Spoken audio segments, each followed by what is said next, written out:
Assalamualaikum warahmatullahi wabarakatuh. Alhamdulillahillazi bini'matihi tatimmus salihan. Amma ba'd. Muslimin dan muslimat rahimani wa rahimakumullah. Alhamdulillah, pada malam ini kita bersyukur sebanyak-banyaknya kepada Allah. Kita juga melafazkan salawat dan salam kita kepada Nabi sallallahu alaihi wasallam. Kita bersyukur kepada Allah Subhanahu wa taala kerana kita dapat menyambung pembelajaran kita berkenaan dengan kisah Nabi Allah Musa alaihi wassalatu wassalam, yang mana kisah Nabi Musa ini kita telah sampai kepada siri yang ke-22 pada malam ini. Kita syukur sebanyak-banyaknya kepada Allah di dalam kesibukan, di dalam banyak perkara yang hendak kita lakukan. Allah masih lagi memilih kita. Allah memberikan kita petunjuk. Allah membimbing kita, memberikan kita taufik. Allah beri kita kekuatan. Allah memberikan kita minat yang mendalam untuk kita memahami Al-Quranul Karim dengan kita memberikan tumpuan kepada kisah benar, kisah-kisah para Nabi, khususnya kisah Nabi Allah Musa alaihi wassalatu wassalam. Kisah Nabi Allah Musa ini merupakan kisah yang paling banyak diulang oleh Allah Subhanahu wa taala di dalam Al-Quran. Oleh kerana itulah kita memilih kisah Nabi Allah Musa alaihi wassalatu wassalam untuk kita pelajari.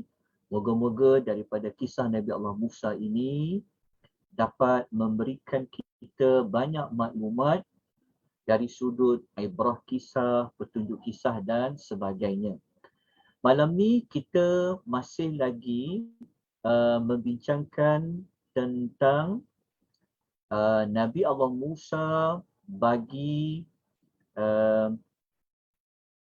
fasa yang ketiga. Maknanya nota malam ini kita gunakan nota yang telah diedarkan pada minggu lepas. Kita menggunakan nota siri 21, yang mana siri 21 tersebut ada beberapa kita panggil apa, ada beberapa ayat yang belum kita selesaikan. InsyaAllah malam ni kita akan gunakan nota yang siri ke-21. Begitu juga ada satu nota tambahan, sedikit nota tambahan bagi siri yang ke-22. Tuan-tuan dan puan boleh ambil nota di link Google Drive yang bertajuk Istidraju. Cerita tentang istidraj. InsyaAllah kita akan bincangkan selepas ini apakah istidraj, bagaimana istidraj itu dia berlaku.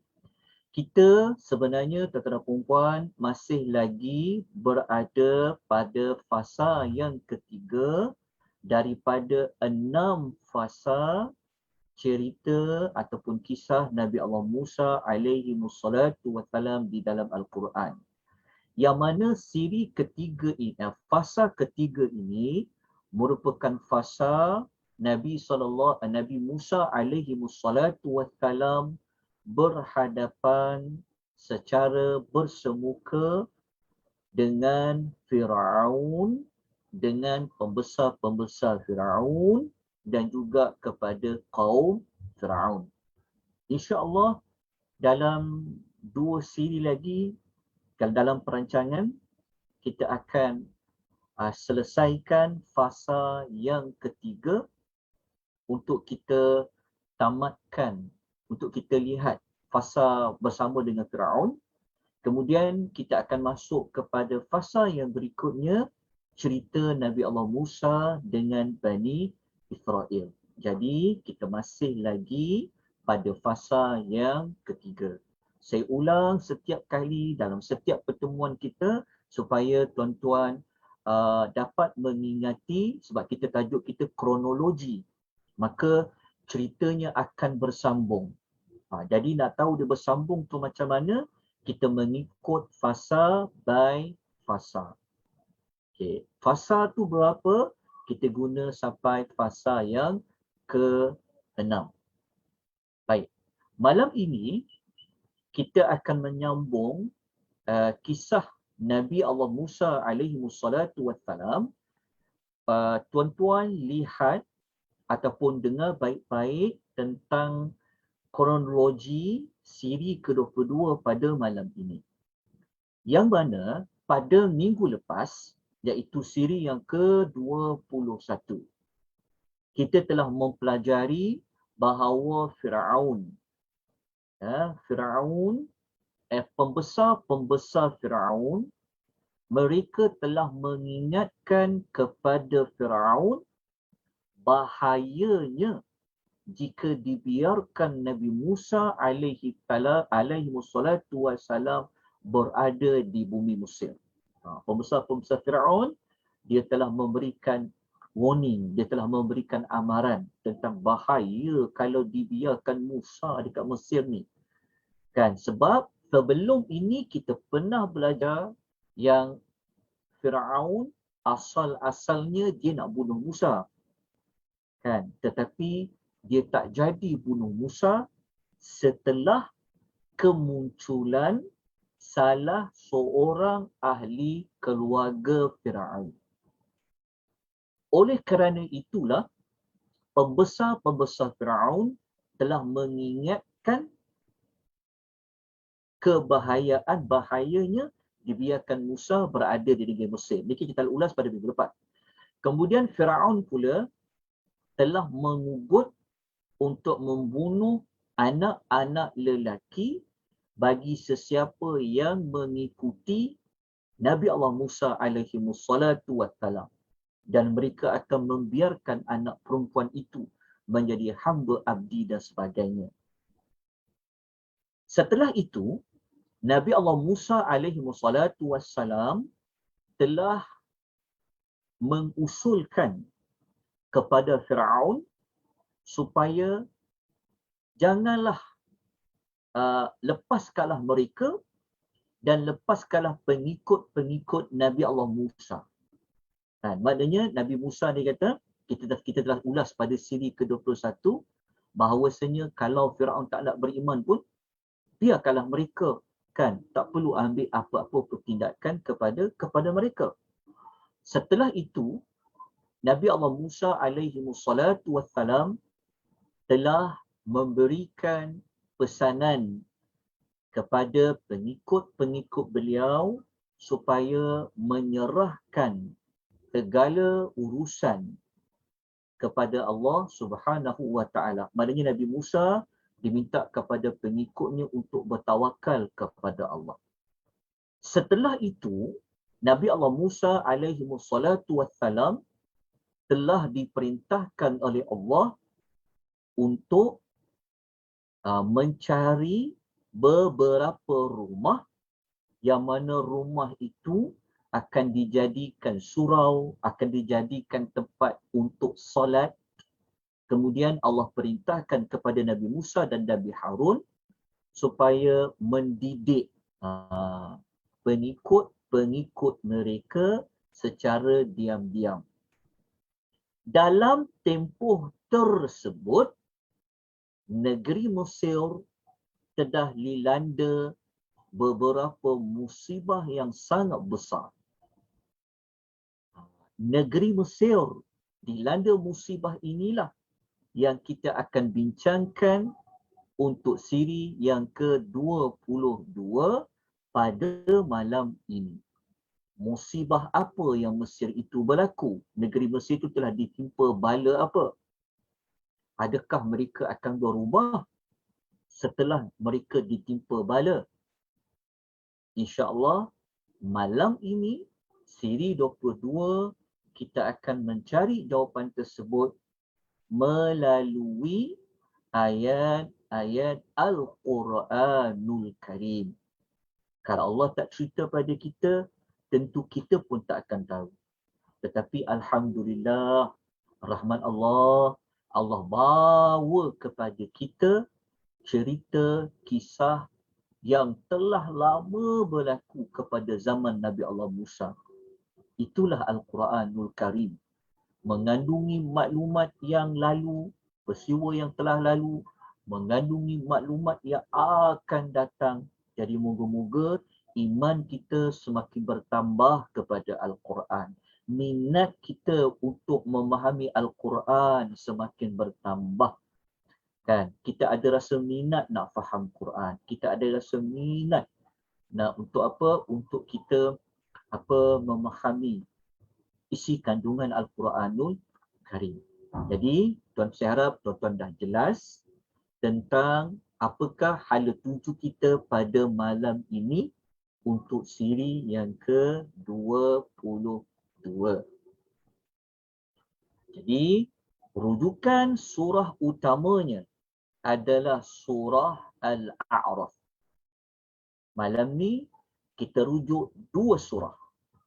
Pertama, surah Al-A'raf, dan selepas itu kita akan masuk kepada surah Az-Zukhruf.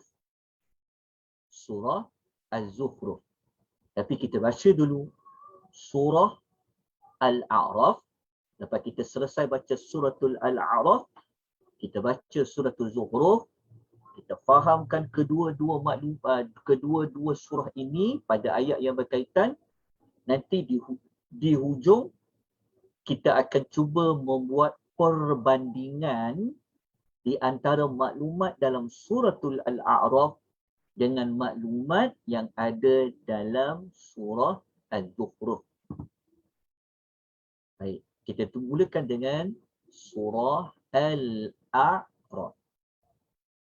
Ayat rujukannya ayat 130 sehingga 135. Ayat-ayat ini kalau kita buka Al-Quran, ia berada pada muka surat 165 sehingga 166. Jika ada saya tersilap menulis atau menukilkan nombor muka surat, tolong diberikan teguran kepada saya. Okey. Kita teruskan dengan ayat nombor 130 suratul Al-A'raf. Allah Subhanahu wa taala berfirman, A'udzu billahi minasyaitonir rajim. Wa laqad akhadna ala fir'auna bis-sinin wa naqthin minats thamarati la'allahum yadhakkarun. Dan sesungguhnya benar-benar kami telah menimpakan kepada siapa? Kepada Fir'aun dan kaumnya. Dia panggil ala Fir'aun bermakna kaum Fir'aun. Termasuklah Fir'aun. Apa yang Allah Ta'ala timpakan kepada mereka? Bisinina. Okay. Ini adalah musibah yang pertama yang Allah timpakan kepada negeri Mesir ketika itu. Setelah mereka mendapat dakwah, setelah mereka ini melakukan macam-macam sampai nak ugut bunuh Nabi Allah Musa, kan? Maka Allah Ta'ala timpakan negeri Mesir ketika itu bisinin. Bisinin ni bermakna musim kemarau yang panjang, bertahun-tahun. Sebab bagaimana kita kata bertahun-tahun? Sebab perkataan sinin ni daripada perkataan sana. Maknanya mereka telah ditimpa musim kemarau yang panjang. Musim kemarau ini dikaitkan dengan mereka tidak mendapat bekalan air yang cukup. Kita telah sebut pada minggu lepas bahawa mustahil kita kata air boleh habis di negeri Mesir sedangkan mereka ini mempunyai sungai Nil dan sebagainya. Tetapi Allah Ta'ala, kalau Allah Ta'ala nak buat, Allah boleh buat. Jadi Allah timpakan mereka apa? Musim kemarau. Akibat daripada musim kemarau tersebut, apa lagi yang berlaku? وَنَقْفٍ مِنَ الثَّمَرَاتِ. Mereka ini kekurangan buah-buahan. Maknanya, tumbuh-tumbuhan yang mereka tanam, yang menjadi hasil makanan orang Mesir ketika itu, makanan-makanan yang menjadi sumber ekonomi orang Mesir ketika itu, mereka mengalami zaman dan tahun mereka lapar, mereka mengalami zaman mereka ini kekurangan hasil tanaman. Tadi maknanya masa tu ekonomi mereka jatuh. Orang lapar, lepas tu kekurangan sumber pendapatan, kekurangan hasil pertanian disebabkan apa? Musim kemarau, hasil akibat daripada musim kemarau itu dipanjangkan pula dengan kekurangan buah-buahan. Allah buat dua perkara ni sebenarnya apa sebab dia? Maka ayat hujung tu menyebutkan la'allahum yadhakkarun. Semoga mereka ni siapa? Firaun, pembesar Firaun, kaum Firaun, mereka boleh mengambil pengajaran.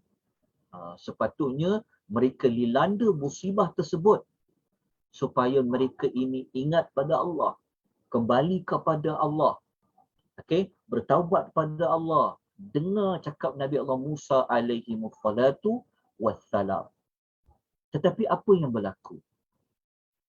Adakah mereka insaf ataupun bagaimana? Kita lanjutkan dengan ayat selepasnya. Allah Ta'ala menerangkan tentang selepas kes mereka dilanda kemarau yang panjang.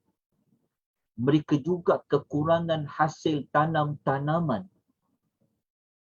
Ayat 131 Allah memberitahu, فَإِذَا جَاءَتْهُمُ الْحَسَنَةُ قَالُوا لَنَا هَذِهِ. Kemudian, maksudnya apabila datang kepada mereka kebaikan. Perkataan al-hasanah, al-hasanah pada konteks ayat ini, al-hasanah, ataupun kebaikan di sini sangat berkaitan dengan tadi tu. Dengan apa? Dengan musim kemarau. Lepas tu dengan apa? Dengan kekurangan hasil tanam-tanaman, termasuklah hasil buah-buahan tadi. Selepas musim kemarau tu hilang, Allah kembalikan musim kemarau tu, Allah hilangkan, Allah angkat musibah tersebut. Lepas tu tanaman-tanaman mereka telah subur semula, buah-buahan telah kembali semula. Macam mana kita boleh kata maklumat seperti itu? Sebab Allah Ta'ala kata apabila datang kepada mereka kebaikan.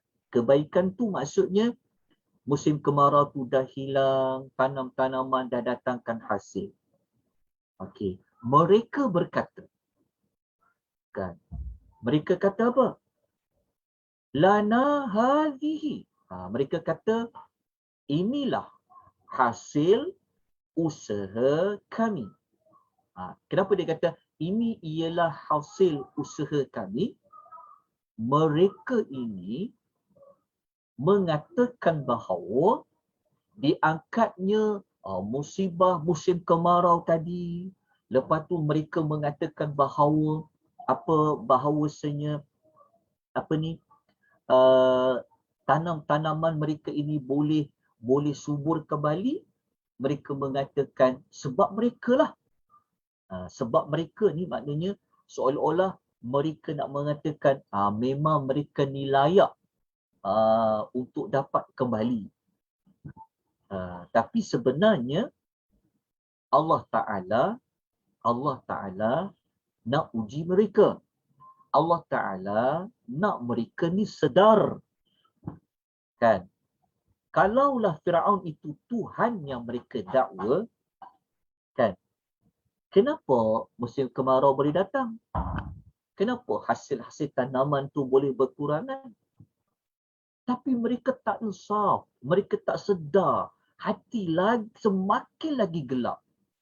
Kan? Mereka tak nampak yang musibah itu sebenarnya disebabkan sikap mereka yang zalim. Bahkan mereka mengatakan apa? Mereka kata, kita memang, okey, kita memang patut dapat pun. Kan? Mereka ingat Allah Ta'ala hilangkan musibah tadi. Kan dua perkara tadi menunjukkan bahawa mereka ni tak ada apa-apa. Macam sebab mereka layak untuk Allah angkat musibah tadi. Okey. Lepas tu pula, mereka ni pula mengatakan wa in tusibahum sayyi'atun, dan jika mereka ditimpakan keburukan, sayyi'atun lawan kepada al-hasanatu, maknanya kalau negeri Mesir itu ditimpa seperti musim kemarau tadi, seperti musim mereka kekurangan tanam-tanaman tadi, mereka kata apa?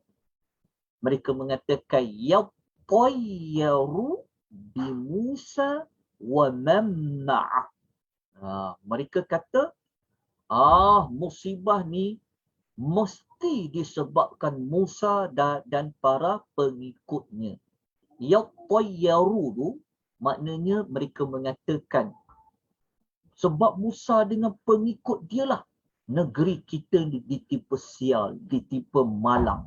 Yatayyaru tu maksudnya disebabkan tu maknanya mereka ditimpa musibah, mereka ditimpa malang, mereka ditimpa kesialan disebabkan apa? Sebab Musa lah ni. Sebab pengikut Musa lah ni. Mesir ditimpa musibah macam tu. Kemudian Allah Ta'ala menyebutkan hakikat sebenarnya yang mereka ditimpa musim kemarau bertahun-tahun sebelum itu, yang mereka telah kekurangan buah-buahan itu, kata Allah, ala innama ta'iruhum indallah. Jadi Allah Ta'ala menyebutkan, Allah berfirman, Allah Ta'ala bagi tahu apa? Ketahuilah, innama, hanya bahawasanya, ta'iruhum tu maksudnya nahas, malang, kesialan yang mereka tuduh Nabi Musa dengan pengikut dia tadi tu, Allah Ta'ala kata sesungguhnya nahas, malang, sial, musibah mereka tu sebenarnya, kata Allah, indallah, dia adalah ketentuan Allah. Maknanya Allah nak bagi tahu tak ada kena-mengena Musa dengan para pengikutnya. Tetapi sebenarnya bala tu, musibah yang mereka dapat dua tadi tu, sebenarnya Allah lah yang datangkan. Bukan Musa ada kuasa nak datangkan, bukan pengikutnya nak datangkan. Lepas tu Allah Ta'ala menempelah mereka yang tidak sedarkan diri tadi. Allah kata, walakin aktsaruhum la ya'lamun. Namun kebanyakan mereka tidak mengetahui hakikat sebenarnya musibah tu datang, ianya adalah di bawah kekuasaan Allah, dengan izin Allah, dengan ketentuan Allah. Okay, jelas dua perkara tadi. Kemudian kita sambung ayat berikutnya. Apa lagi berlaku? Dan lepas Allah hantar dua musibah yang besar yang menyebabkan mereka kelaparan, berlakunya kekurangan sumber pendapatan, kita kata KDNK kan, sebab mereka kan hasil pertanian. Mereka tak sedar lagi, mereka tak nak berubah lagi, bahkan mereka telah menuduh sebab Musa lah ni, sebab pengikut dia lah ni. Okey, apa yang Allah nak buat lagi kepada mereka? Nak bagi sedar lagi kepada mereka. Dan macam kita lah, kan, Allah bagi 2 tahun kita ditimpa COVID-19. Satu dunia. Sebenarnya Allah Ta'ala nak buat macam ayat 130 itulah, la'allahum yadhakkarun. Allah Ta'ala nak ingatkan mereka. Nak ingatkan mereka. Jadi mari kita tengok ayat selepasnya apa yang Allah buat kepada mereka yang tak nak berubah tadi. Jadi ayat 132 Allah mengatakan tentang sikap mereka yang sangat, memang hati mereka ni memang dah mati dah. Hati mereka ni memang dah terkunci dah. Kan, tak macam tak sedar langsung dah. Kan, macam seolah-olah macam tak ada apa-apa pun. Jadi Allah mengatakan, wa qalu mahma ta'tina bihi min ayatin. Bahkan kata Allah, dan mereka berkata. Mereka kata lagi tau. Kepada siapa? Kepada Musa. Tadi mereka tuduh Musa yang bawa sial, bawa malam kat negeri mereka. Bahkan mereka mengatakan, walau apa sahaja ayat tu maksudnya tanda-tanda yang membuktikan Musa ni memang Nabi, kan? Bawalah mukjizat apa ke, bawalah tanda-tanda yang membuktikan engkau ni adalah Rasul. Maka mereka kata apa? Mereka katakan bahawa semua tu kau nak sihirkan kami lah ni. Nah, mereka menganggap bahawa yang musim kemarau tadi, kekurangan harta tanaman mereka tadi, mereka kaitkan itu dengan sihir yang nak dibawa oleh Nabi Musa. Okey, cuma saya mohon maaf kerana tidak dapat nak memperincikan bagaimana musim kemarau itu boleh hilang. Bagaimana kekurangan hasil tanaman tu boleh hilang. Sebab apa? Sebab ayat Quran tak ada cerita perincian dia. Termasuklah dalam hadis Nabi SAW. Kalau ada yang memperincikan itu, maka itu sebenarnya hanyalah berpandukan kepada cerita-cerita yang bukan dari Quran dan bukan dari hadis Nabi. Kalau kita baca kitab tafsir, diulas panjang ceritanya. Selepas Nabi Musa doa pasal musim kemarau tu, lepas tu mereka berpaling. Datang pula kekurangan tanaman, doa lagi. Dia dalam cerita-cerita dalam kitab tafsir, dia perincikan lagi. Tetapi cerita yang diulas dalam kitab tafsir tu tidak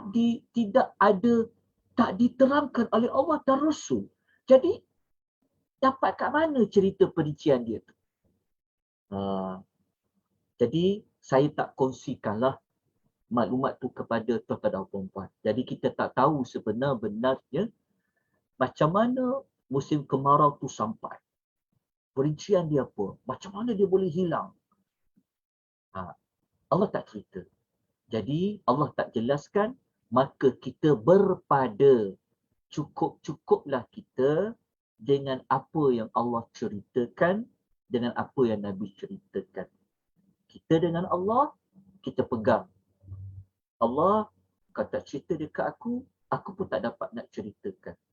Rasul tak cerita kepada kita, kita pun tak dapat nak ceritakan. Sebab apa? Sebab kalau perincian maklumat tu penting, bawa faedah, tentu Allah dah cerita dah. Kan, berapa tahun spesifik dia, tentu Allah Ta'ala cerita. Tapi Allah Ta'ala tidak cerita, bermakna cerita tu tak perlulah kita tahu perincian dia. Yang paling penting, pengajaran dia. Lepas tu, sebab itu nanti kita akan belajar tentang tajuk istidraj. Mereka menuduh bahawa apa saja yang berlaku kepada mereka ni, kan, mereka menuduh Nabi Musa ini nak bawa sihir kepada mereka. Bahkan mereka mengatakan, Fama nahnu laka bimu'minin. Maka kami sama sekali forever and ever, apa ever forever, entahlah, maksudnya kami sama sekali tak akan beriman kepada engkau wahai Musa. Dia punya keras hati tu, bukan keras hati tu, memang hati dah mati dah, kan, tak sedar-sedar juga. Okey, nanti kita akan tengok apa yang Allah akan buat kepada mereka. Okey, tak habis lagi cerita ni, kan.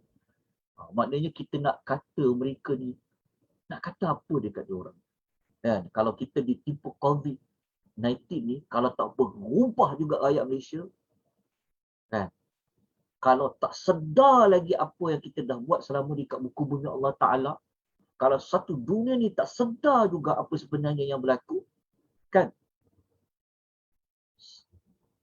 itulah sebenarnya yang kita nak sampaikan pada malam ni. Okey, jelas ya? Ayat 130 sampai 32. Kita sambung lagi. Maknanya mereka tak akan beriman punya. Okey, mereka dah cakap tak? Okey. Allah Ta'ala uji lagi mereka. Apa lagi berlaku? Okey, ayat 133. Allah uji mereka dengan 5 bala yang lain. Kita duduk bimbang juga ni, kan. Lepas Allah bagi COVID-19 ni, apa lagi yang Allah nak beri kepada kita? Tak mustahil. Kita tak minta lah pada Allah, tapi kita belajar Quran, kita nak jadikan Quran itu sebagai teladan untuk kita. Kita nak cari kat mana Quran ni yang kita boleh ambil sebagai panduan. Jadi ayat 133 Allah buat apa? Allah hantar 5 lagi bala. Tadi 2 kan? Allah hantar 5. 5 tu apa? Kita baca ayat dia. Fa'arsalna alaihim tufan. Okey. Allah hantar kepada, kami pun hantar lagi kepada mereka taufan. Taufan dekat sini para ulama khilaf. Tapi kalau kita jumpa perkataan tufan, sama macam kisah Nabi Nuh. Allah juga pernah menghantar tufan. Taufan kan? Orang selalu sebut taufan angin. Ada kaitan. Jadi taufan di sini dia lawan kepada musim kemarau tadi. Kalau musim kemarau tadi air kering, kontang. Kalau taufan pula air melampau-lampau lebihnya air itu sehingga dia menjadi seperti taufan. Penuh dengan air banjir besar. Kalau sebelum ni tanam-tanaman tak boleh tumbuh sebab tak cukup air, kali ni tanam-tanaman rosak disebabkan dipenuhi air. Dia faham kan? Faham cerita dia kan? Jadi, sebab apa? Sebab Mesir ni, Mesir ni kaya, mereka dapat nikmat tanah yang subur. Sebab tu kena ingat balik kisah Nabi Allah Yusuf. Kan? Yang dia yang mentadbir Mesir sebelum ni. Jadi sumber pendapatan mereka utama adalah pada pertanian. Kalau macam kita, apa sumber utama negara kita? Banyak sangat nikmat Allah bagi. Tapi kalau kita tak sedar dengan musibah Allah bagi dalam hidup kita, kalau rakyat makin bertiktok, bertiktok yang perapu lah, bertiktok yang baik tu tak apa. Kalau masih tak tinggalkan lagi perkara-perkara yang buruk yang sebelum ni kita ada buat sebelum MCO, entahlah, kita doa pada Allah, janganlah hati kita ni mati. Tak sedar, tak nak berubah macam Firaun dan kaum ni. Kita tak nak dah, ya Allah, cukuplah 2 tahun kau timpa kepada kami COVID-19. Janganlah kau hantar kami benda-benda yang lain. Tapi tak mustahil, betul kita belajar kisah untuk padankan dengan kita. Jadi kaum Firaun ini, Allah hantar kepada mereka apa? Taufan. Taufan. Sebab tu kadang negara kita ni macam-macam kan. Kadang-kadang banjir, apa-apa. Tapi itulah hati kita. Okay, tak apa. Kita bukan cerita. Okey. Lepas tu Allah hantar apa lagi? Wal jaradu, belalang. Semua yang Allah hantar ni, dia sangat berkaitan dengan sumber negeri Mesir itu. Kalau taufan, menghancurkan tanam-tanaman mereka banjir. Kalau Allah hantar belalang, akan memusnahkan apa? Belalang makan tumbuh-tumbuhan yang mereka tanam. Lepas tu Allah hantar apa? Allah hantar wal qummal. Qummal, orang Melayu dia terjemah kutu. Tapi kita jangan faham kutu kat sini, kutu kat kepala je. Tetapi qummal ni, dia daripada qumlah. Maknanya dia haiwan kecil, haiwan yang sangat kecil yang ada kaitan juga dia memakan biji-bijian. Kalau macam tu dia makan padi, dia makan gandum, tu kumal kat situ. Tapi kalau kita faham kutu, mesti ingat kutu atas kepala. Ataupun main kutu, tak, bukan yang tu. Kutu ni binatang yang halus, yang dia boleh merosakkan apa dahan-dahan, tangkai-tangkai dekat biji-bijian. Allah hantar. Lepas tu Allah hantar apa pula? Allah hantar waddafadi'. Allah hantar katak. Waddama. Dan Allah menghantar darah. Taufan, belalang, kutu, katak dan darah. Cuma saya mohon maaf banyak-banyak pada tuan-tuan dan puan. Saya tidak dapat nak memperincikan macam mana taufan tu datang, berapa lama dia berlaku, kemudian kenapa pula datang belalang. Saya mohon maaf banyak-banyak. Sebab saya tidak jumpa maklumat di dalam Al-Quran, bahkan dalam hadis Nabi SAW yang memperincikan cerita taufan, belalang, kutu, katak dan darah. Kalau kita dengar cerita-cerita tu semua cerita-cerita yang tak bersandarkan kepada Al-Quran dan juga hadis. Sekalipun cerita tu macam taklah langgar Quran kan, tapi perincian dia tu boleh diterima, boleh juga tak terima. Sebab apa? Sebab dia riwayat Israiliyat contoh. Kan? Macam mana kita tak terima dia? Sebab yang boleh diterima Quran dan hadis saja. Jadi riwayat Israiliyat ni hati-hati. Kita panggil no comment. Nak tolak pun kita macam no comment lah. Dengar maklumat tu, nak percaya tak percaya, macam nak kata tak betul pun kita tak boleh kata, nak kata ia betul pun tak boleh kata. Sebab tu diriwayat Israiliyat. Okey, jadi kita kena buat apa? Kita tinggalkanlah maklumat tu. Tak payah carilah cerita panjang lebar taufan tu macam mana berlaku, perincian dia. Tak ada sebenarnya di dalam sumber Al-Quran dan hadis Nabi SAW. Dan Allah tak letak cerita taufan berapa tahun, belalang datang berapa tahun, belalang apa, kutu apa, kan? Katak tu katak puru ke, katak air ke, tak tahu. Termasuklah Allah menghantarkan darah.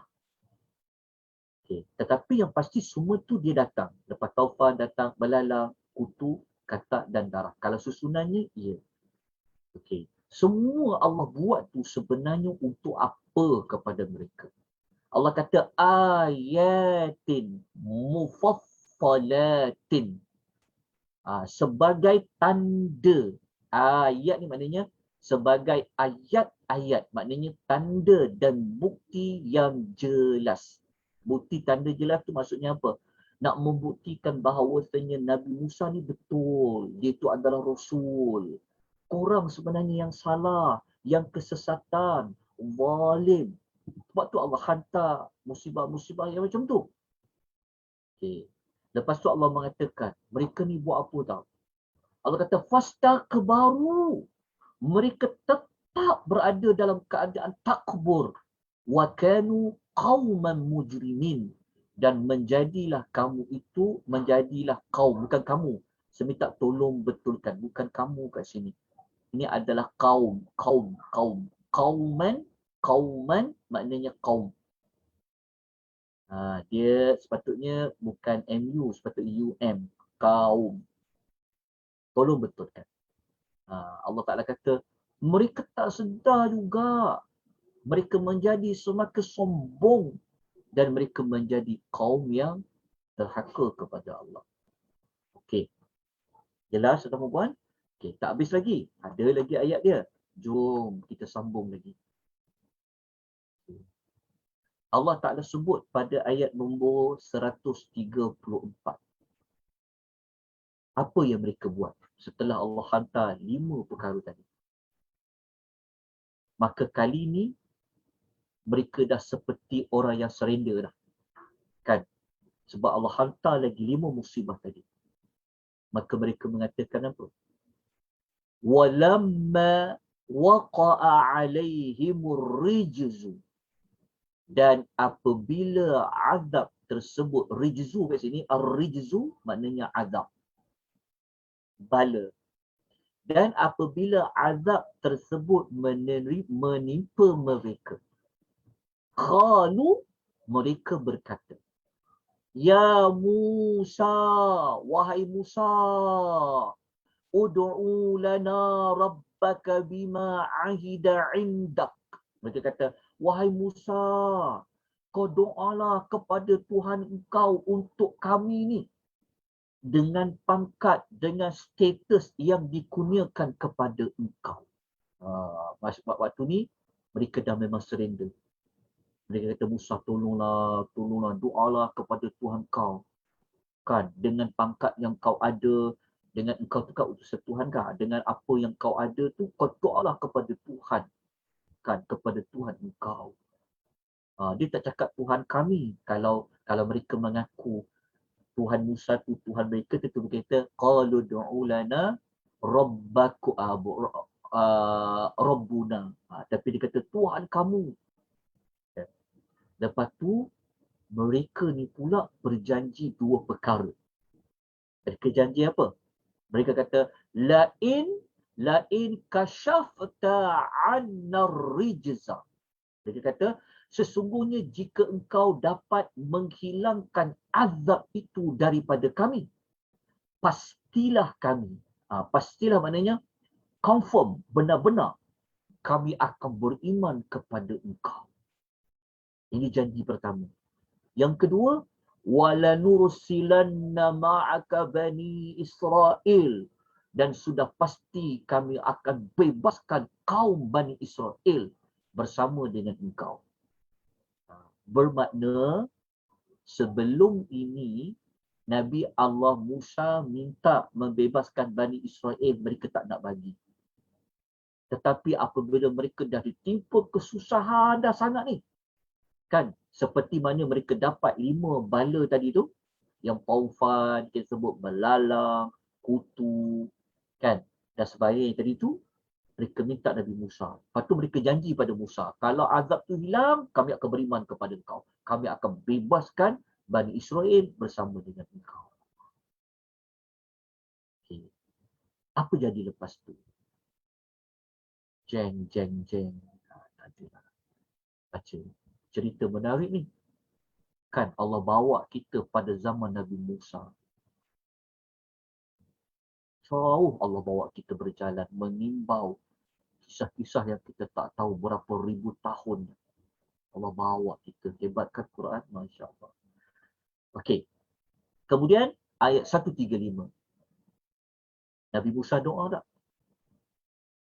Walaupun ayat Quran tu tak sebut, tapi ayat 135 ni musibah tu hilang. Azab tu hilang. Allah ulang sekali lagi perkataan ni. Okay. Allah kata, falamma kashafna anhumur rijza ila ajalin hum balighu idza hum yankutu. Setelah kami hapuskan, kami kasyafna ni maknanya setelah kami angkat, kami hilangkan, kami hapuskan daripada mereka itu rijza. Yang kita jumpa tadi rijza 2 kali kan, ar-rijzu, lepas dia jumpa sekali ar-rijza. 3 kali Allah ulang rijza, iaitu azab tadi. Allah Ta'ala kata apa? Allah Ta'ala kata, tiba-tiba mereka itu memungkiri janji. Maknanya setelah Allah hilangkan azab tu, kan Allah angkat semua musibah-musibah tadi tu yang telah memusnahkan hasil tanaman mereka disebabkan taufan, disebabkan belalang, disebabkan kutu-kutu, katak-katak tadi dan darah tadi, tapi mereka mungkir janji. Yang mana sebelum ni mereka janji apa? Mereka nak beriman kepada Musa, mereka nak bebaskan mereka nak bebaskan Bani Israel, tapi mereka mungkir janji. So apa yang berlaku lagi selepas tu? Ayat 136 kita tak baca pada malam ni. Sebab apa? Sebab cerita azab tadi dia hanya sampai 135. Ayat 136 dia dah masuk cerita azab yang lain. Jadi ayatnya sampai 135 yang Allah Ta'ala kata mereka telah mungkir janji yang sebelum tu kata nak beriman, yang sebelum tu mereka nak membebaskan Bani Israel. Okay. Lepas tu, kita tengok ya. Ingat tulisan ni. Ini penting ni, kita nak buat perbandingan ni. Ar-Rijzah jumpa berapa kali? 3 kali kan? Okay, catat dekat situ. Nanti kita nak buat perbandingan dengan surah Al-Zuhruf selepas ini. Okey, habis cerita dia. Okey, pasal maklumat tadi. Ini bermakna kalau kita kumpulkan ayat dalam surah Al-A'raf ni, kita akan jumpa berapa tanda, berapa bukti yang menunjukkan Nabi Musa ini dia memang seorang rasul. Kita dapat dekat sini. Pertama, sinin. Okay. Yang kedua, wa naqsim minat thamarat. 2. Okay, ada 2. Okay, dah tulis kan? Ada 2. Okay. Yang ketiga, dekat mana? Ni. Taufan, dia jadi nombor 3. Taufan. Lepas tu, belalang, kutu, katak dan darah. 3, 4, 5, 6, 7. Ada 7. Ada 7 ayat yang Allah Ta'ala kemukakan dalam suratul Al-A'raf. 7 daripada 9. 9. Sebenarnya Nabi Allah Musa, Allah bekalkan dia 9 tanda. Dalam surah ni kita jumpa 7. 2 lagi apa agak-agak ni? 2 lagi. Semua sekali 9. Kalau kita baca ayat Quran, kita akan jumpa Allah Ta'ala bekalkan kepada Nabi Musa ni ada 9 tanda. Bukti yang Nabi Musa ni bukan orang biasa. Tapi dia adalah Rasul. Semua sekali ada 9. Kita belajar pada malam ni ada 7. 2 lagi apa agak-agak ni? Tongkat dia dan juga ketiak dia. Tongkat dia Ustaz. Tukar jadi cahaya tu Ustaz. Dengan ketiak dia tukar cahaya. Ketiak dia? Ketiak ke? Tangan. Tangan dia. Masya Allah. Okey. Sebenarnya betul. Jazakumullahu khairan. 9 tu, daripada 9 tu, 2 daripadanya adalah mukjizat yang terbesar, iaitu pada tongkat dan pada tangan Nabi Allah Musa. Kalau dia selup di bawah ketiak dia letakkan dalam bajunya, tangan dia tu akan bertukar menjadi cahaya yang putih yang bersinar. 2 tu. Kalau yang 2 itu memang ada tentangan, memang ada lawan dia. Sebab tu namanya mukjizat, melemahkan pihak lawan. Tapi kalau banjir, orang Mesir tak boleh buat apa-apa.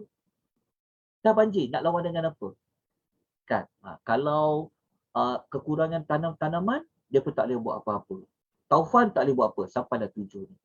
Sebab tu semua sekali ada 9. Okey, selesai. Sekarang kita nak pergi kepada surah Zuhruf. Okey, jadi cerita tadi kita sampai dekat mana dah tadi? kita dah sampai dekat cerita dekat sini. Alhamdulillah, negeri Mesir. Okey, tuan tolong tengok baik-baik anak panah. Ya, sebab anak panah ni dia menyebut tentang kronologi. Lepas sini, sini, sini, sini. Okey, tengok. Selepas negeri Mesir, mereka dilanda dengan musim kemarau, kekurangan tanaman tadi dan ditimpa azab yang 5 perkara tadi kan.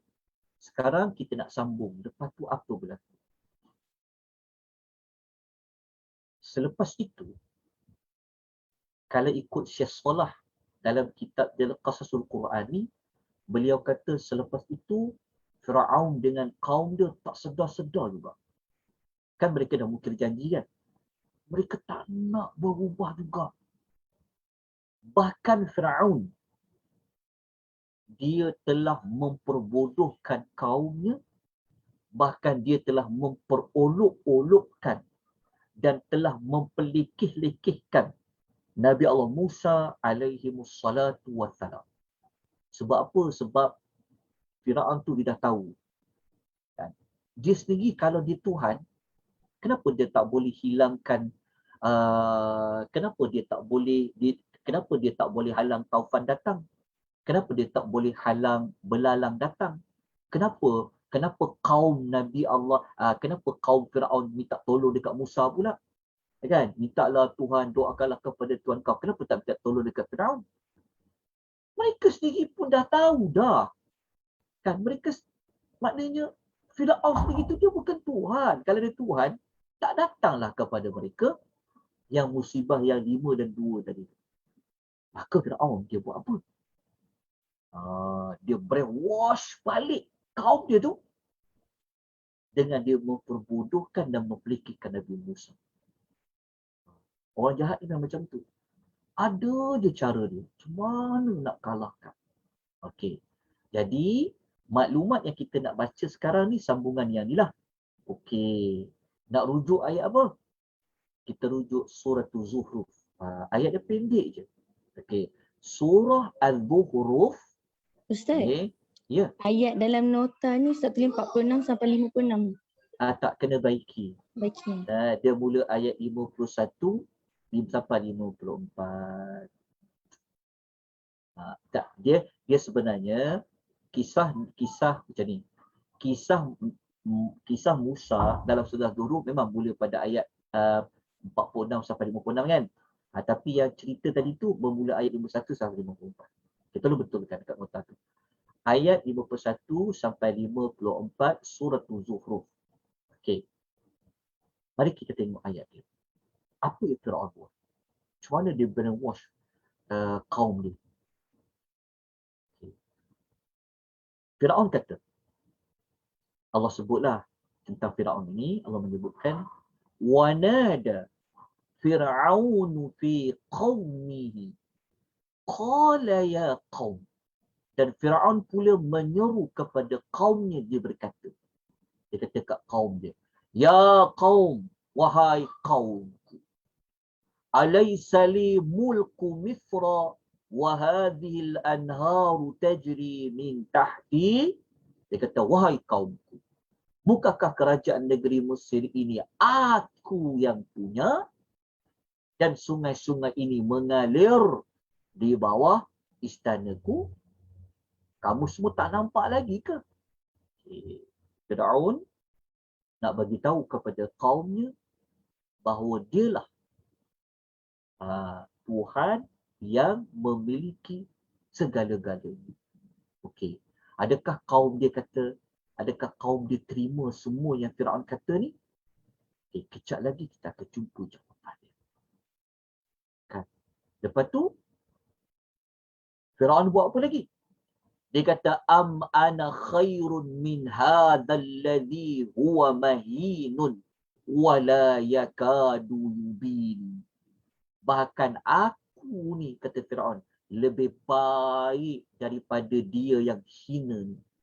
Dia nak tuduh Nabi Musa tu orang yang hina. Wala yakadu yubin. Dia ni pula hampir-hampir tak dapat nak cakap dengan jelas. Kita ada cerita sebelum ni, Macam mana Nabi Allah Musa ini, dia ada isu pada lidahnya yang tidak lancar. Kan? Sebab itu dia meminta supaya dibawa teman Harun tu. Jadi Firaun ni, cara dia brainwash kaum dia, kan, supaya mereka boleh terima lagi Firaun, angkat dia sebagai Tuhan. Maka Firaun bandingkan dia dengan Musa ni dari sudut apa status. Kan, sebab orang tahu Musa daripada Bani Israel. Bani Israel kan jadi hamba. Lepas tu Musa ni ada isu pada lidahnya yang tidak lancar. Okey, lepas tu tengok Musa, Firaun dia cakap apa lagi? Dia kata falaula ulqiya alaihi aswiratun min dhahab. Dia kata, maksud dia ayat 53 ni, okey, huraian dia, jika benarlah dia ni rasul kan, maka kenapa dia tak bawa, kenapa dia tak pakai gelang-gelang emas? Maknanya Firaun ni dia nak bagi tahu, kalau betullah dia ni dari Tuhan, kan, dia ni adalah utusan Tuhan, kenapa dia tak datang bawa gelang-gelang? Kenapa dia tak pakai gelang-gelang emas? Kan raja-raja kan ada gelang, kan, nak menunjuk harta banyak. Kenapa dia tak dipakaikan gelang emas? Au jaa ma'ahul malaikatu muqtarini, ataupun kenapa dia tak datang ada pengawal, ada pengiring yang iring dia di kalangan para malaikat? Logik kan? Firaun bagi hujah logik. Hujah yang iyalah, betul lah kan? Maknanya maknanya memang Musa macam tu. Tapi dia cakap ni sebenarnya untuk mempelekehkan Nabi Allah Musa. Nak menunjukkan bahawa dia ada gelang emas, dia kaya, dia ada emas. Lepas tu dia ada, yalah kan, raja kan, ada pengawal peribadi, betul tak? Ada poli-poli yang escort, contoh kan. Jadi dia kata kalau Musa ni rasul, kenapa dia datang, tak ada malaikat yang datang bersama dengan dia jadi pengiring dia? So dia ni siapa sebenarnya? Okey, jelas kan? Okey. Lepas tu ayat 54 Allah mengatakan fastakhaffa. Allah kata fastakhaffa qaumahu fa'ata'uh. Maka Firaun telah memperbodohkan kaumnya. Yang peliknya, kaum dia buat apa? Fa'ata'uh. Lalu mereka mentaati. Mereka kata, ya. Bahasa mudahnya kalau nak faham maksudnya, tentulah mereka kata, setuju, betul Firaun. Hidup Firaun. Maksudnya, mereka setuju dengan Firaun. Sedangkan, mereka kan dah lalu tujuh musibah bala tadi tu. Kan mereka sendiri minta Musa doa kepada Tuhan mereka. Akhirnya mereka hilang dari perkara tersebut. Tiba-tiba boleh pula menyokong Firaun. Kemudian Allah mengatakan, kenapa kaum Firaun macam tu? Allah mengatakan, innahum kanu qauman fasiqin. Allah mengatakan, sesungguhnya mereka tu siapa? Kaum Firaun itu adalah kaum yang fasik. Orang fasik memang macam tu. Orang yang tak taat Allah keluar daripada ketaatan, memang dia akan macam tu. Okey, habis ayat nombor 54. Maka apa yang berlaku? Maka habislah untuk siri ini. Tapi belum habis secara langsung lagi. Maknanya kita dah selesai fasa yang mereka telah ditimpa dengan 7 musibah tadi. Kesimpulannya, mereka tidak berubah. Mereka tidak mahu bertaubat. Mereka tak mahu beriman kepada Musa. Bahkan mereka ini telah mendengar, mengikut Firaun, yang Firaun itu telah menghina Musa. Lepas tu telah mempelekehkan Nabi Musa alaihi wassalatu wassalam. Apa yang berlaku kepada Firaun dengan kaum dia? Kita akan sambung maklumat tu nanti pada kelas yang akan datang lah. Okay. Tapi kita berhenti di sini. Berhenti di sini bukan maksudnya kelas dah habis ke? Ada sikit lagi. Kalau nak berhenti boleh juga.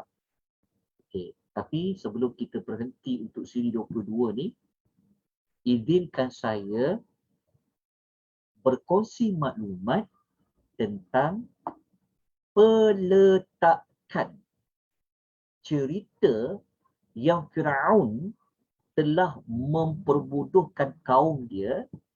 Cerita Firaun, dia telah mempelekeh Nabi Allah Musa ni. Kenapa cerita tu duduk dalam surah Zuhruf? Kita dah faham dah cerita tadi, dah faham kronologi. Kita tambah lagi ilmu kita dengan kita mencari jawapan. Sebab apa? Sebab skrip yang ayat yang kata tentang emas tadi tu, yang mempelekehkan Musa tadi tu, ayat seperti tu tak ada dalam surah lain. Dia duduk kat surah Zuhruf tadi tu. Kenapa? Kenapa cerita yang kata kalau dia betullah Rasul, mana malaikat jadi pengiring dia? Kenapa dia tak dipakaikan emas? Kenapa cerita tu, ayat macam tu, tak dicerita dalam surah Al-A'raf? Kan, betul tak? Tadi kan kita baca surah Al-A'raf kan? Kenapa ayat tu tak ada dekat surah Al-A'raf?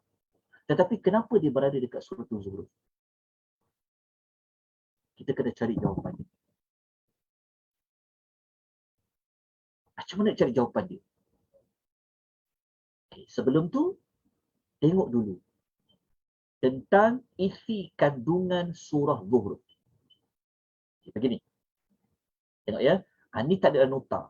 Ini saya tambah sikit lah. Tapi Ustaz salin lah. Ya. Salin sikit.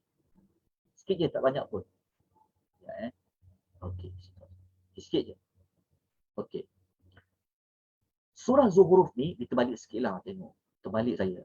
Zuhruf, dia sebenarnya KHRUF. Surah Zuhruf ni, okay, nak tahu jawapan dia kenapa kan?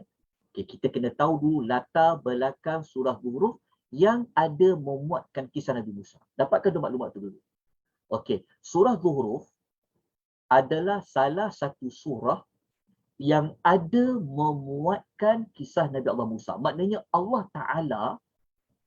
Ta'ala telah meletakkan cerita cerita Firaun mempelekehkan Musa dikaitkan dengan emas dan sebagainya tadi itu, Allah letakkan dalam surah Zuhruf. Kenapa? Okey. Jadi surah Zuhruf ni, kalau tuan-tuan nak tahu kisah Nabi Musa, hanya ayat ni. 46 sampai 56 saja. Bukan 11 ayat kan? Ayat 46 dengan ayat 56 saja dalam surah Zuhruf yang ada maklumat kisah Nabi Musa dengan Firaun. Okey. Itu jawapan dia pertama. Itu maklumat yang awal-awal. Ayat 46 sehingga 56 ni, ia hanyalah berkaitan fasa yang ketiga sahaja. Maknanya ayat dalam surah Zuhruf ayat 46 sampai 56 hanya berkaitan kisah dakwah Nabi Musa kepada Firaun.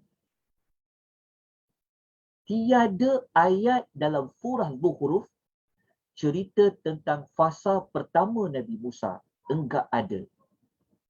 Tak ada. Fasa kedua kisah Nabi Musa tak ada dalam surah Zuhruf. Tapi hanya ada fasa 3. Why? Why? Why? Kenapa? Kenapa? Dan kenapa? Sekejap lagi kita akan terangkan. Sikit-sikit lagi. Saya tak akan biarkan tuan-tuan tidur malam ni tanpa dapat jawapan. Kalau tidak nanti terbawa dalam mimpi. Mimpi kan. Nanti jangan pula tidur cakap Firaun ni kau pasal Firaun. Okey. Lepas tu pula surah Zuhruf tak ada ayat pasal keempat, tak ada ayat pasal 5, memang pastilah ayat 6 pun tak ada. Sebab pasal 6 ni dalam surah Al-Kahfi saja. Kenapa? Okey. Jawapan dia kalau nak tahu, kita nak tahu tak ni? Kita sambung minggu depan. Kita tak nak tahu. Nak. Okey. Jawapan dia, tuan-tuan dan puan-puan kena tengok nota nama-nama surah. Okey. Sesiapa yang ada ikut kelas nama dan tema 114 surah dalam Quran, nanti tolong tengok semula nota tajuk surah Zuhruf. Anda akan dapat jawapannya. Okey. Kenapa jawapan dia? Kerana makna Zuhruf itu adalah surah perhiasan. Nampak tak? Surah Zuhruf, surah perhiasan. Apa kaitan Firaun kata, kalau Musa tu dia seorang rasul, kenapa dia tak pakai gelang emas? Kenapa letak dalam surah Zuhruf? Kerana gelang emas kan perhiasan. Gelang emas tu perhiasan. Okey, betul. Jawapan dia betul. Okey, kita dah dapat dah. Oh, patutlah tak letak dalam surah lain. Kerana berkaitan dengan surah tu pasal perhiasan. Okey, satu isu. Dapat dah. Tapi tak habis lagi. Okey. Siapa yang ada mengikuti tentang surah perhiasan ni, kita kena tengok tema surah tu. Kita dah ajar tentang tema kan? Okey. Tema surah Zuhruf adalah, temanya sebenarnya Allah Ta'ala nak ingatkan kepada orang yang baca surah Zuhruf bahawasanya apa saja perhiasan yang kamu dapat, yang Allah beri, emas ke, apa-apa pun perhiasan, nikmat dunia ni, itu hanyalah fitnah. Itu hanyalah ujian kepada kamu yang dapat perhiasan tu. Itulah tema surah Zuhruf. Okay.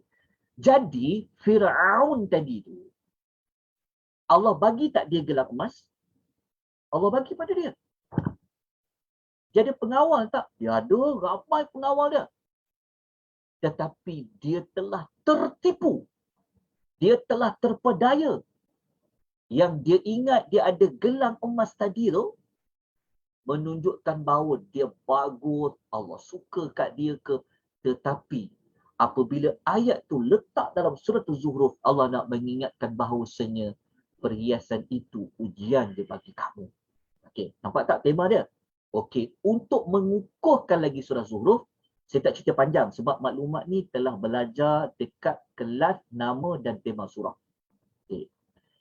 Kalau kita nak kukuhkan lagi maklumat kan, surah Zuhruf surah yang paling banyak menyebut kalimah Ar-Rahman, Ar-Rahman, Ar-Rahman, Ar-Rahman selepas surah Maryam. Maknanya surah Zuhruf ni surah yang banyak memaparkan apa yang Allah bagi. Kau Rahman ni yang maha pemurah, yang maha pemurah, yang maha pemurah 7 kali. Surah yang kedua paling banyak selepas Ar-Rahman. Okey. Kenapa surah Zuhruf tu ada banyak nama Ar-Rahman dalam tu? Kan kita tahu Rahman ni kan dikaitkan dengan Allah nak memberi. Allah nak mengundi kan. Okey. Kemudian tengok sikit lagi. Okey. Saya duduk dan nota lah. Lepas tu surah Zuhruf, style ayat dalam surah Zuhruf ni ayat yang paling banyak mengulang kalimat rahmata rabbika, rahmata rabbika, rahmat Tuhan kamu, rahmat Tuhan kamu. Okey. Kemudian surah Zuhruf ni adalah salah satu surah paling banyak mengulangi kalimah az-zahabu, emas, emas.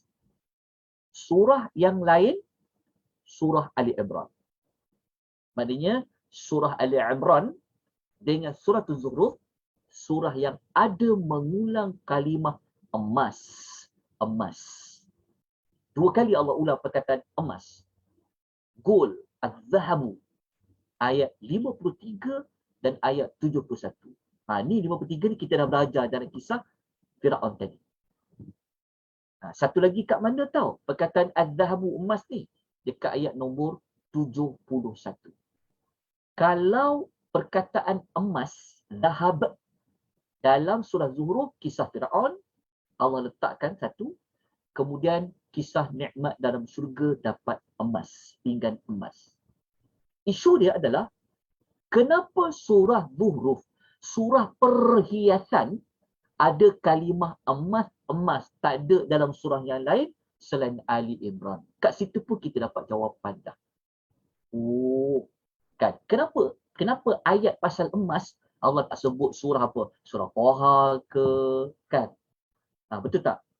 Sebab surah Toha, surah Nabi Musa, nama lain dia. Tapi kenapa Allah tak letak ayat yang kata ada emas ni dekat surah Toha? Inilah orang yang kelebihan orang yang belajar pada nama dan tema surah. Dan tuan belajar kisah kerana apa? Nak menunjukkan bahawasanya, sebab tu surah tu nama perhiasan. Apa bentuk perhiasan dia? Adalah emas. Lepas tu emas tadi pula dikaitkan dengan siapa? Dikaitkan dengan Firaun. Rupa-rupanya, rupa-rupanya, rupa apa? Rupa-rupanya kisah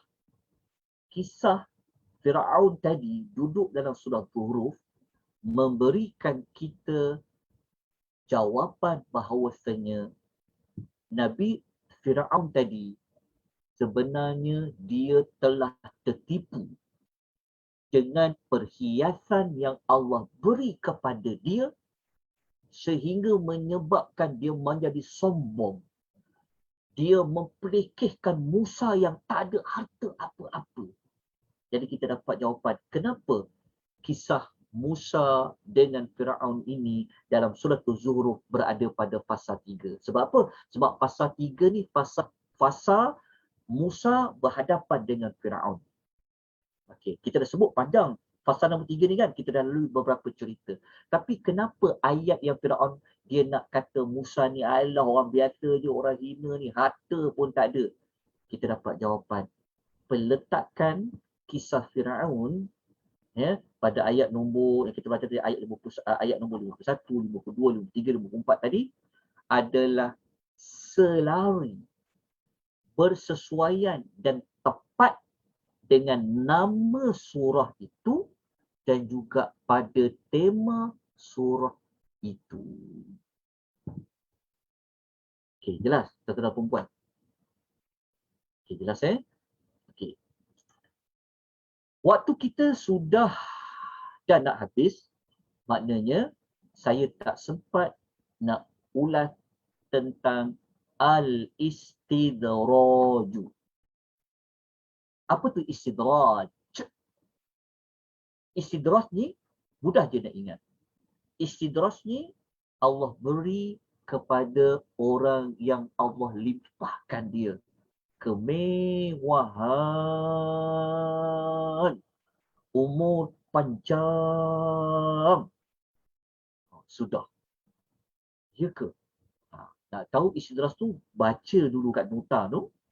Nanti minggu depan kita akan kupas. Adakah Firaun dia termasuk dalam al-istidraj? Kita kena ulas dia minggu depan. Sebab malam ni memang tak dan. Sebab panjang. Sikitlah. Sebab kita pun dah 10:30. Maknanya dah 1 jam 15 minit. Besok dah nak kerja. Ramai orang dah mula kena masuk pejabat. Kan? Contoh. Nak sekat baju lah. Kan? Dah tak ingat benda dan sebagainya tu kan. Persiapan kan? Contohlah. Ada apa-apa soalan tak nak tanya? Jadi malam ni saya minta maaf banyak-banyak. Tak sempat nak ulas tentang al-istidraj. Kita bawa kepada minggu hadapan siri 23 kita ulas tentang al-istidraju. Kalau ada waktu lagi Allah izinkan kepada kita, kita akan sambung lagi sedikit kronologi. Lepas tu berlaku apakah Firaun dengan kaum dia? InsyaAllah tu minggu depan. Cuma saya ingatkan tetamu puan ya, berlaku perubahan jadual yang sepatutnya sebelum ini. Maknanya kita dah belajar dekat sebelum-sebelum ini, kisah Nabi Musa ni dia duduk pada hari Khamis malam Jumaat. Tetapi telah ditukar dengan Al-Fadhil, Ustaz Afwan. Yang Ustaz Afwan ambil kelas hari Khamis, saya ambil kelas hari Ahad. Okay, tolong maklumkan kepada rakan-rakan kita supaya mereka ambil perhatian tentang maklumat tersebut. Okey, ada pertanyaan. Dapat tak nota Ustaz, siri ke-22 ni? Ya. kalau watak korun tu kan dia jatuh dekat fasa berapa Watak Korun dia dekat fasa 3 ada. 3 dan fasa 4 pun ada. Dia kaum Fir'aun ke Tak. ataupun Korun dia adalah Bani Israel. Korun dalam watak cerita Firaun, dia adalah orang yang kaya. Dialah yang menguatkan tahta Firaun. Dengan Firaun ni dia ada sumber wang ringgit dia daripada Korun. Okey. Seolahnya macam menteri ekonomi ataupun menteri keuangan Korun tu. Tapi harta dia. Jadi kita akan sambung cerita Korun tu insya-Allah. Ada satu plot cerita dia insya-Allah. Okey, ada pertanyaan lain? Ustaz, boleh kalau kita buat kesimpulan kaitan tentang Fir'aun dan Zuhruf tu, Allah nak bagi contoh kepada kita bahawa Fir'aun tu adalah contoh manusia yang gagal dengan ujian perhiasan dunia yang Allah berikan kepada kita sehingga menyebabkan dia lalai dan sombong dan akhirnya diazab oleh Allah. Itu ke? Ya, Sampaikan. betul sangat. Setuju sangat. Betul. Okey. Nampak nota. Ya. Lepas Okey. tu kita akan sambung nanti minggu depan. Kita boleh tambah lagi Firaun itu kenapa dia tak sedar-sedar diri sehingga kan Allah matikan dia lemas dan Allah matikan dia dalam keadaan macam tu. Kenapa jadi macam tu? Dia dikaitkan dengan istidraju. Okey Ustaz, terima kasih Ustaz. Sama-sama. Okey, ada apa-apa lagi yang tuan nak kongsikan? Boleh sama-sama kita dapat manfaat. Okey, ada soalan lain? Ada apa-apa penambahan lain pun boleh. Ustaz, mereka Ya. dalam ayat 134 tu merujuk pada siapa Mana? Ayat 134, mereka yang dia suruh Nabi Musa doa tu merujuk pada kaum Fir'aun ke Mereka ataupun berkata. semua sekali? Okey, ayat 134 ni dan apabila azab tersebut menimpa mereka. Menimpa mereka ni adalah kaum Firaun tadilah. Mereka berkata, maknanya kaum Firaun itu berkata. Lepas tu kat mana lagi mereka? Mereka kat situ merujuk kepada kaum Firaun yang mereka ditimpa musibah tadi. Betul ke? Okey Ke Ustaz, saya terima salah? kasih. Betul Ustaz. Ya. Saya takut saya kadang-kadang saya selalu juga salah tau. Jadi tolong betulkan ya. Kalau ada mana-mana kenyataan saya yang salah ya. Okey. Ada pertanyaan lain?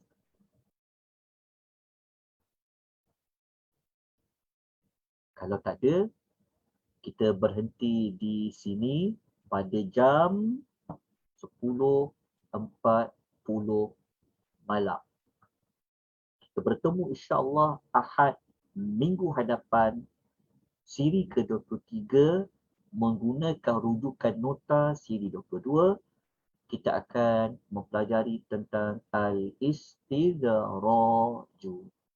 Baca terlebih dahulu nota yang telah diberikan kepada tuan-tuan dan puan bagi mempermudahkan pembelajaran pada minggu hadapan insya-Allah. Mohon rahmat dari Allah minta Allah Ta'ala beri kita kekuatan, minta Allah Ta'ala bimbing kita agar kita dapat meneruskan perjalanan kita untuk mempelajari kronologi kisah Nabi Allah Musa alaihi wassalatu wassalam. Aqulu qawli hadha wa astaghfirullahal azim wa bila taufiq wal hidayah. Wassalamu alaikum warahmatullahi wabarakatuh. Terima kasih Ustaz. Terima kasih.